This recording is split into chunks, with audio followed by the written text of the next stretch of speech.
The Tobago House of Assembly tie between the People's National Movement (PNM) and the Progressive Democratic Patriots (PDP) has raised questions as to how the parties will move forward for control of the institution.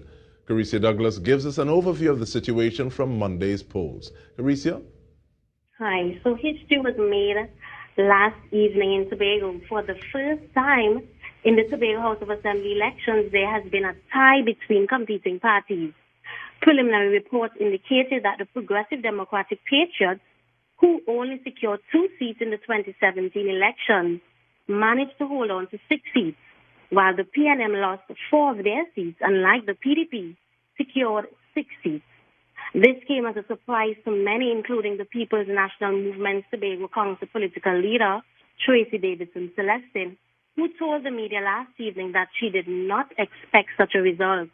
The 6 seats secured by the PNM were the Booker Mount Pleasant, Bacalet Mount St. George, Canaan Bonacoon, Kabu Calder Hall, Blackrock Wind Spring Garden, and Mrs. Celestin was able to hold on to the Lambo Signal Hill seat for the PNM for another term. On the other hand, it was a different mood at the PDP camp.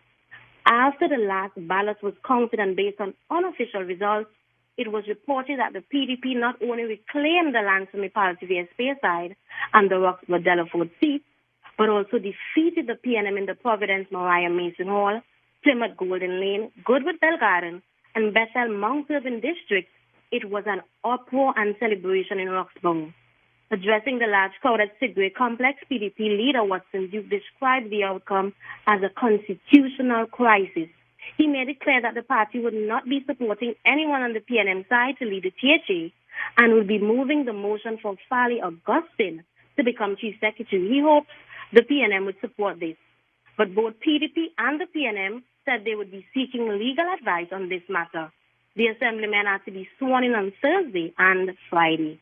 So that's all for now on what happened last evening, a historical night, a historical day for Tobago.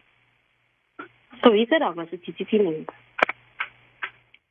Thank you very much, Caricia. And following up on this point, a change in the number of seats that comprise the Tobago House of Assembly is needed. This from Attorney at Law Martin George, commenting on the deadlocked position in Tobago in which the PNM and the PDP won 6 seats apiece. Mr. George says the law will have to change. The results of last night's THA elections makes it clear that there is definite need for some kind of constitutional amendment to ensure that the THA Act is amended and to also ensure that the Elections and Boundaries Commission gets involved and that we increase the number of seats in Tobago from 12 to 13. We don't want to go into another round or cycle of THA elections with there still being 12 seats and the possibility of this imbroglio occurring all over again. Mr. George says that he is calling on the parliamentarians to act urgently to ensure that whatever majority is required for the new bill is pushed forward.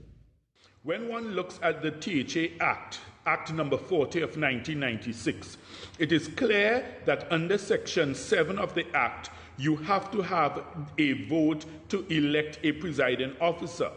If the two sides are deadlocked at 6-6, it is unlikely in the normal scheme of things that you would get agreement upon a presiding officer.